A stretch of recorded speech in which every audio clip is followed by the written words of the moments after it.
way to do it, but if you can if okay, so if you don't have a reference frame, right, and you don't know you change direction, but you know you change speed, right, then there should be a way to determine direction through change of speed, right? That is a very weird concept, but then I think now it relates to time, because the change in speed would mean that per unit time you're changing the number of the amount of distance, right? Yeah. So time comes in. Yeah. So that brings you to time and space together, which is Einstein's theory. So you cannot really ignore time, which you said, and that's why. Well, I'm not really ignoring time. I'm just saying that there is no we're considering that there is no change in. There's no change in the second, I guess you could say. Like, your time is your time, not relative to anything. Your time is just time. It goes by seconds. You know what I mean? Like, there is no outside reference that will tell you if your clock is slow or fast. That's all I'm saying. But let's say you don't currently know that. But let's say you were expected that if you move at a 60 miles per hour, you're expected to reach your destination in 3 minutes. But then once your direction changed, which you won't know, you will only know by the change in speed, you reach there earlier. Wouldn't you at the end of the day know that you have actually changed time? No. There's two ways to think about that again. Either you could say your time moved faster, or you could say your speed increased. Per unit time you moved more distance. Yeah, so since there's not really much of a way to increase your time, I'm saying that because the only ways to change time, the only way I can think of, the only way to change time is if you're going, it depends on your speed, right? And it also depends on The change gravity. Yeah. Speed. Yeah, But gravity is time and space. Yeah, so as I said, there's no reference point. There is literally nothing around you. You're in empty space going from planet A to planet B. Okay, but there's space meshwork with time, that's fabric of time space. Yeah. And you can't ignore time. Okay, so here's the thing. You arrive earlier, right? If you arrive maybe a couple of minutes earlier, a couple of seconds even, okay? You can just chalk that off to, oh, I was going at a certain speed. My clock must have been slightly off than theirs. Okay, you can just simply say that. Okay? But if you're like much earlier, right? Then you know that, like, since you can't really change your time because you weren't going that fast, or there wasn't anything to actually change your time, you know that well, you have to think back to, like, the events that happened. You could see that the asteroid hit, right? So you could consider, since that's the only event that happened, you consider that's the only event where either time could have changed or your speed could have changed, okay? So, But that would be a time change for you. Okay, and here's the other thing, okay? Since there was an asteroid, and we consider that once the asteroid hit the spaceship, okay, you don't know if you changed direction because every single, like, piece of the asteroid's just destroyed. Right. Okay? But you do know one thing. The asteroid was coming from a different direction, okay, than the one you were going. If you were going this way and the asteroid's coming this way, different direction than the one you were going. So if you increased your speed, okay, because you know that you've came earlier, like a noticeable amount of time earlier, right? You know you've increased speed, right?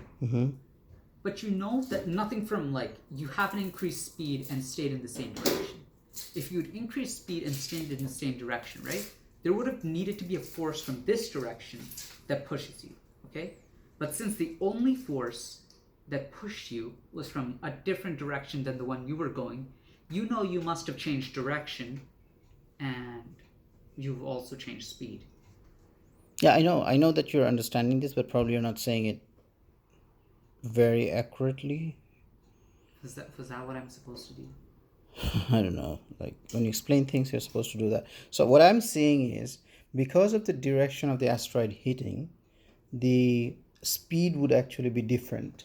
The next speed, the altered speed, Yeah. and that would actually be somehow related to time. So that's how you will be faster or slower or the same, depending on from which And even direction. if somehow the speed doesn't change, right? The speed in the specific axes will change if the direction changes. Yes, so the components will change. Yeah. Yes. Okay. All right. That's good. Fair enough. I think what you did was you kind of shifted from Newtonian physics to relativity.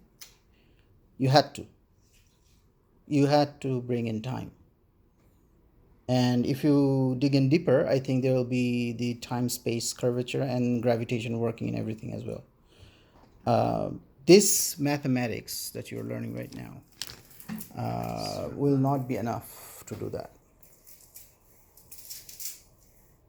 Do you know when you were 6 years old?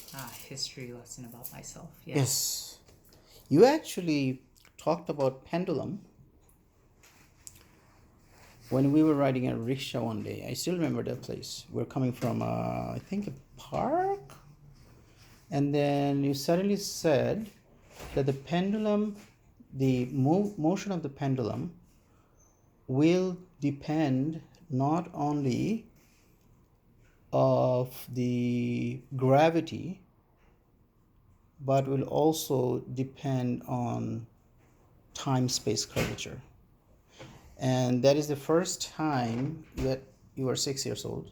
That is the first time when you actually combined in your concept Newtonian physics and relativity, Einstein's physics.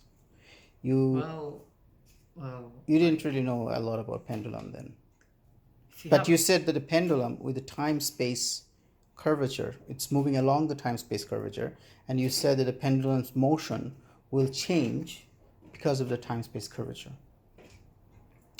and relating to gravity. Well, But you're changing your thoughts now? yeah, kind of. Like, if you have a pendulum, right? Obviously, it's bending time and space. That's what you said. Yes, I forgot. Yes, it's bending time and space. And then Yeah, it's obviously bending time and you space. said, I think I remember you saying that in every point it was bending time space of its motion. Well, here's the thing. So it's influencing the space time It's not. for It's itself. more of the time and space is influencing it, and it makes it look like it's influencing the space time. I guess you could say, like, if you have a pendulum, a static pendulum, no motion at all, right? Over the course, considering it has an infinite battery life, over the course of No batteries. It moves because of the time space curvature. it's a pendulum. I was thinking about Pendulum of a clock? yes. No, it's a pendulum that's hanging on a string. Pendulum hanging on a string. And you pull it, let it go. What did you actually do in time space? You did change time space when you moved the pendulum.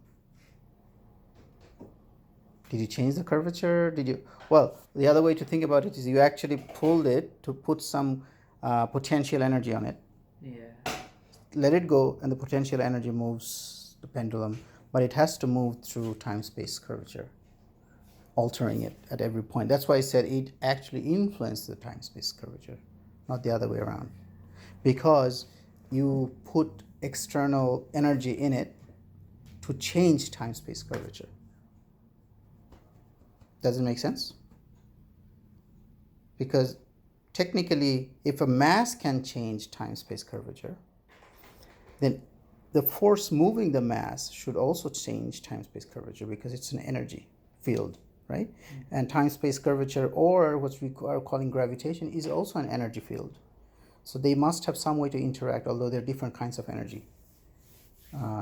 Yeah, that's where, muons come in, and muons jumping from one dimension to the other. Remember that documentary where muons jump from one dimension to the other, and they explain it through the string theory, the string connecting between different dimensions, and where gravitron and muons keep on jumping. So that's what they're trying to catch, right? A different particle coming from a different dimension, because it doesn't exist in this dimension, in this universe. So that will prove the existence of another dimension if they can catch a gravity particle from another dimension. And string theory says there should be one. Anyway, long discussion, good discussion. I love this kind of discussion. But the only thing that you can see is if you read more, you can probably talk more about this. So keep reading. What are you reading now? Yes, circular motion. Circular motion? How does all of this apply to circular motion? When you read, keep thinking about it. Okay?